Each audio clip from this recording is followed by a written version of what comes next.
कर्ण और परशुराम की कहानी। कर्ण द्वापर युग के महान योद्धा में से एक थे, लेकिन उनको मिला श्राप उनकी मौत का कारण बन गया। कर्ण को उनके जीवन काल में 2 श्राप मिले थे। उन्हें पहला श्राप उनके गुरु भगवान परशुराम ने दिया था, जबकि दूसरा श्राप एक ब्राह्मण ने दिया था। कर्ण को बचपन से ही धनुर्धर बनने की चाहता थी, लेकिन सूत पुत्र होने के कारण उन्हें कोई शिक्षा नहीं देता था। जब वह धनुर्विद्या सीखने के लिए गुरु द्रोणाचार्य के पास जाते, तो वह भी कर्ण के सूत पुत्र होने के कारण उसे धनुर्विद्या देने से मना कर देते हैं। इससे कर्ण निराश होकर भगवान परशुराम के पास पहुंच जाते हैं, लेकिन भगवान परशुराम भी सिर्फ ब्राह्मणों को ही विद्या देते थे। अब कर्ण किसी भी तरह से धनुर्विद्या सीखना चाहता था, तो वह भगवान परशुराम से झूठ बोलता है कि वह ब्राह्मण है। भगवान परशुराम भी कर्ण को ब्राह्मण समझकर उसे शिक्षा देने लगते हैं।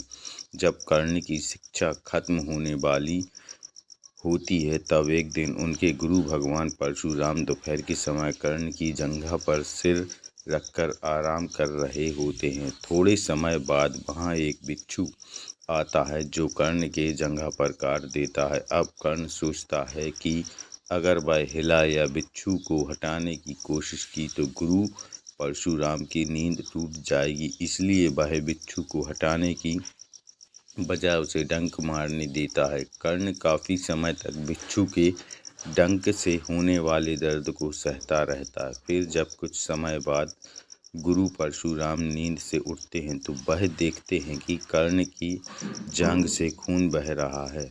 यह देखकर भगवान परशुराम गुस्से में कहते हैं, इतनी सहनशीलता सिर्फ किसी क्षत्रिय में ही हो सकती है। तुमने मुझसे झूठ बोलकर ज्ञान हासिल किया है, इसलिए मैं तुम्हें श्राप देता हूँ कि जब भी तुम्हें मेरी दी हुई विद्या की सबसे ज़्यादा ज़रूरत होगी, उस समय वह काम नहीं आएगी। इससे निराश होकर कर्ण अपने गुरु से कहता है कि वह स्वयं नहीं जानता कि वह किस वंश और कुल का है। ऐसे में वह सारी बातें अपने गुरु परशुराम को बताते हैं। यह जानने के बाद भगवान परशुराम को श्राप देने पर पछतावा होता है, लेकिन दिया हुआ श्राप वापस नहीं लिया जा सकता था, इसलिए वह अपना विजय धनुष कर्ण को वरदान के रूप में देते हैं। इसके बाद कर्ण भगवान परशुराम के आश्रम से विदा लेते हैं। इस घटना के कुछ वर्षों बाद एक दिन कर्ण जंगल में किसी अत्याचारी राक्षस का पीछे रहे होते हैं। वह राक्षस को निशाना बनाते हुए उसे मारने के लिए बाण चलाते हैं, लेकिन राक्षस अचानक गायब हो जाता है और बाण दलदल में फंसी एक गाय को लग जाता है। बाण लगने से गाय की वहीं पर मौत हो जाती है। उस गाय का स्वामी एक ब्राह्मण होता है, जो गाय की दुर्दशा देखकर कर्ण को वहीं पर श्राप दे देता है। श्राप में ब्राह्मण कहता है कि जिस तरह तुमने एक असहाय गाय को मारा, ठीक उसी तरह ही एक दिन तुम्हारी भी मृत्यु होगी।